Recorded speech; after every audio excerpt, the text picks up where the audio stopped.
On the mark, 68 with you just one night after Super Bowl 44. Saints over the Colts, 31-17. We look at three big reasons why the Colts lost. Looking at their three biggest stars, Dwight Freeney, Reggie Wayne, and Peyton Manning. Manning not playing up to his standard for sure, 31 of 45 for over 300 yards. He had a decent game, but he missed on some critical third down throws and, of course, tossed the game-breaking interception to Tracy Porter late in the fourth quarter with his team driving to a potential tying touchdown. For Reggie Wayne, it was injury-related. He has not practiced much in the postseason. He's not been a factor in the postseason. He had some critical drops himself, including what would have been the touchdown to get the Colts within a touchdown late in the fourth quarter. For Dwight Freeney, we give him a pass. We actually give him accolades and kudos just to get on the football field with a torn ligament in his knee. Freeney had the one-armed sack in the first half, but his ankle just wouldn't hold up, and Freeney had to leave the ball game for much of the second half. But just for Dwight Freeney to make an appearance and get a sack and make a bit of an impact in the first half, kudos to him.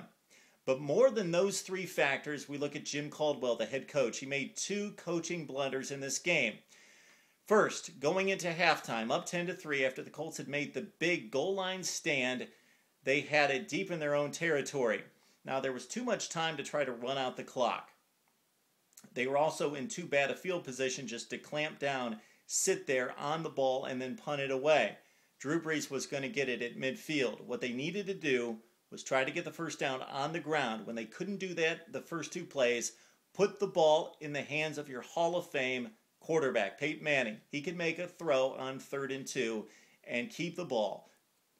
Not saying that the Colts should have passed the ball down the field and tried to score themselves, but they had to keep it away from Drew Brees. They could not do that. They didn't even try to do that. There was too much time on the clock. They had over a minute to play when they had the ball. Therefore, they had to punt it away. Drew Brees set up at his own 46-yard line. He had about 45 or 50 seconds to work. He only had to complete a couple short passes to get Hartley in field goal range. And presto, it was 10-6 at halftime. And of course, the Saints had the momentum. Now, the big coaching blunder came with the Colts with a 17-16 lead, trying to extend that lead, driving. They had the ball 4th and 2 at the Saints' 47. Now, electing to punt there wouldn't have necessarily been a bad call. I did agree with the call to go for it, and Manning converted. Now, actually, it made more sense to punt there than what they did a couple plays later. 3 plays later, after not converting on 3rd down, they had another 4th and 2, this time at the Saints' 33. But they put the game on the foot of their kicker, Matt Stover. Stover, a very good kicker, has been for an entire career, almost 2 careers, but he's not going to make a 51-yarder. And he missed it. And you give the Saints good field position. Manning could have converted the 4th and 2. If you don't convert, you still just give the ball to Drew Brees at his own 33-yard line. So what you do is you miss a 50-50 shot at a field goal and give it out to the 41-yard line.